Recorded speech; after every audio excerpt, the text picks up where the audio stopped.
Charlie Betts. I'm here in Slackers downtown before a show at Eastside, joined by John Galbraith. Like everyone else in Columbia, my perspective of you is you just vaguely come into focus around the time I got sober. And and then I'm like, well, my brain has you registered as a friend, so we'll just function appropriately. But when was that?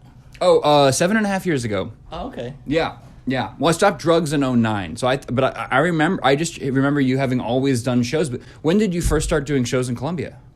Well, around this time, around maybe 2006, my old band, the Goldbug, started playing around the Blue Fugue.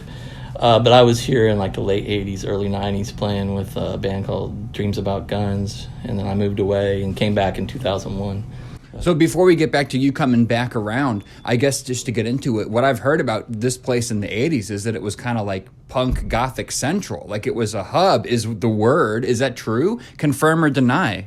I believe so. I mean, KCOU at the time was like one of the best college radio stations in the country. And they're responsible for the reformation of Big Star. And plus, there wasn't a lot of places to play back then, but they had some good stuff. Like the Blue Note would have whatever, like there were maybe 5 original bands in there, but we'd play, maybe once every month or two at the Blue Note. Because the Blue Note was a punk venue back then. Because I know Richard King, we've bonded, more name dropping. The old owner of the Blue Note was a DIY punk rocker. And I've bonded with him over him bringing through, Circle Jerks and just everybody, just grimy shit. And he brought in everybody, though. Everybody. Like jazz and like country stuff. I think the first band I saw at the Blue Note was the Bel Airs, the blues band that's still going. Fantastic. And I used to go there like maybe 3 times a week or something to see bands at the old Blue Note at the strip club. And then it moved, and now you're kind of lucky to get a gig at the Blue Note if you want, but. Yeah, being local and being at the Blue Note is still pretty rare. This town is built on cover bands and party music, and that's just what it is. It's not that you're not popular in town. It's like, hey. Yeah, I agree. I wanted to jump back to the 80s. Was there DIY venues to play at that time, or was it different? What are the similarities and differences between the punk scene in the 80s here and then now? I remember some house shows and stuff back in the 80s, or playing like benefits for different causes at like high schools and playing people's backyards. And of course, and then the Blue Note would have punk shows. And at some points in the 80s, Shattered had bands there. I think Circle Jerks may have played there before, and there weren't a lot of other places to play. Was it? Sorry, when you've been to PDM. Mm-hmm. And it gets kind of rowdy there, and it's known as just being very active and fun, but you have people pushing each other. I always say the definition of what's punk and not, which is a controversial line to draw, is are you shoving each other out of love? And there are certainly lots of love shoves at PDM. People are getting hit and tossed around. Is that how it was? The 80s, definitely with punk rock has this legacy of violence, whether it be fun and love-based or not. Is that what was going on, or is that just like media stereotypes? I remember a little bit of it in some shows, or going to St. Louis and stuff, seeing Fugazi there, and but I remember, and it's been like the backyard shows and stuff like that. There was a little bit of that going on. Yeah, and it sounds like with you saying fundraisers, was it socially conscious like it is now? Is it the same kind of thing? Yeah. Mm-hmm. So where did you go? Where did you move? When did you leave? I left for Austin in 91 for like 10 years and came back here. Well, Austin in the 90s is pretty notorious for music. Were you active then? Yeah, off and on. I played in a few bands down there. Not, let's see, kind of like power pop, alternative stuff was happening then. So maybe like 3 or 4 bands. I played with a singer-songwriter once, and formed a band when I first moved there that lasted a short time. But it was a fun place to play, fun place to be back then.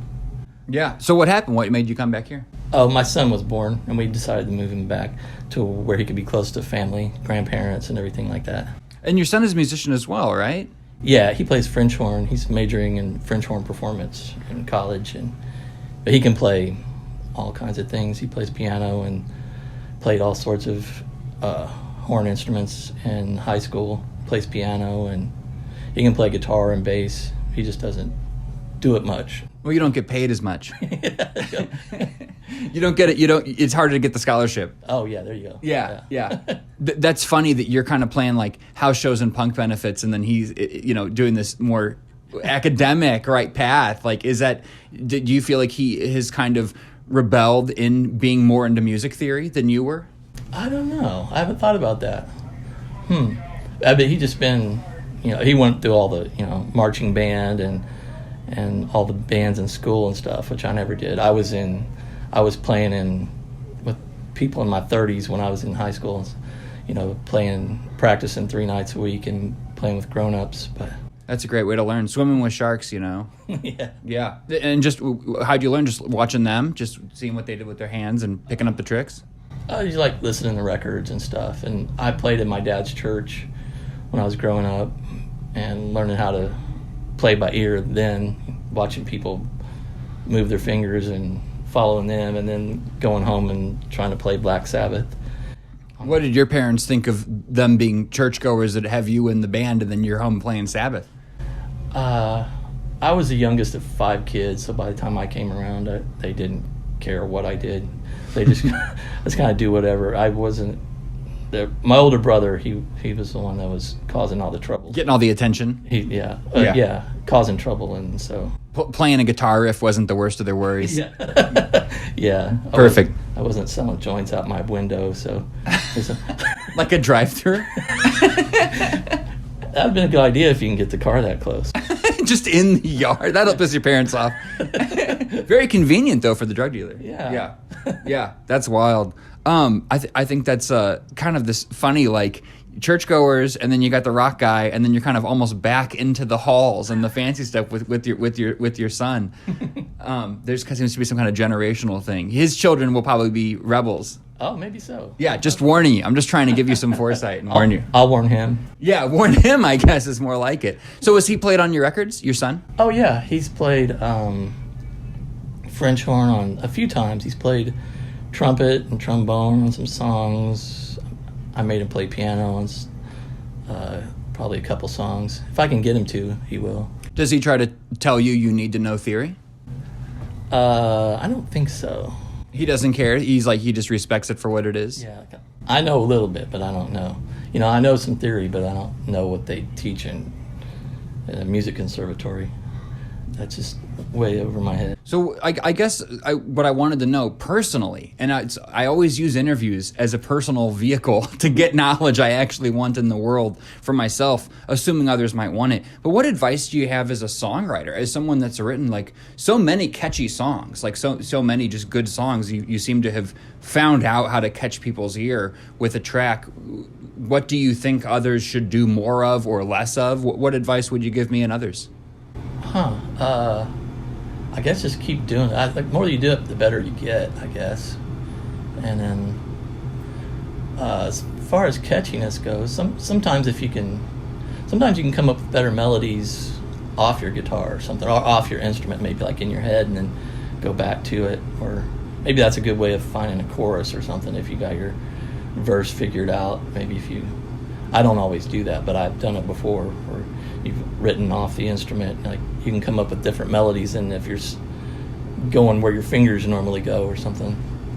Do you think you're getting better as you go? Do you listen to your music now and are you a bigger fan, or do you kind of get caught up in nostalgia? Because I know sometimes I work and then I listen to '08 and go, well, there's nothing beating that magic, or whatever. So I wonder if you relate in that way, or do you think you're getting better at what you're doing?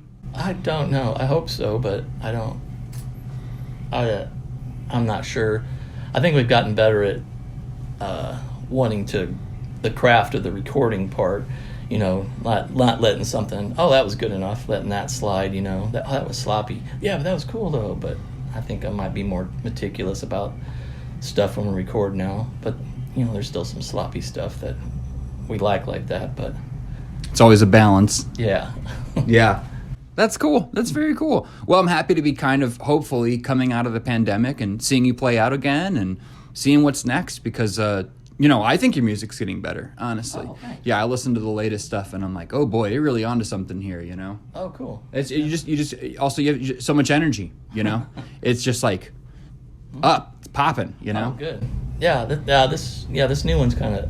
I don't know if everybody will like it because it's pretty noisy and abrasive. That's why I liked it so much. Maybe this one you're holding, right? Yeah, Yeah. And then I've wanted to do something like that for a long time, and so I just went ahead and did it. Bought a bunch of fuzz pedals and plugged them in and made noise. So next one we do probably be something completely different, but who knows? Well, it was real fun talking to you. Oh, Yeah, thank you. glad to see you again. Back out on the town, and good luck at your show at Eastside. I'll be filming it. Oh, great! Thank you. Yeah, thanks for Slackers for letting us film here. Thank you, Slackers. They're probably wanting to close. Is your music here? Are your CDs still around? No, that's a good idea. I probably would have bought them already if it was, to be honest, because I got all the local. I keep the local collection going. Oh, okay. Yeah, we should check it out.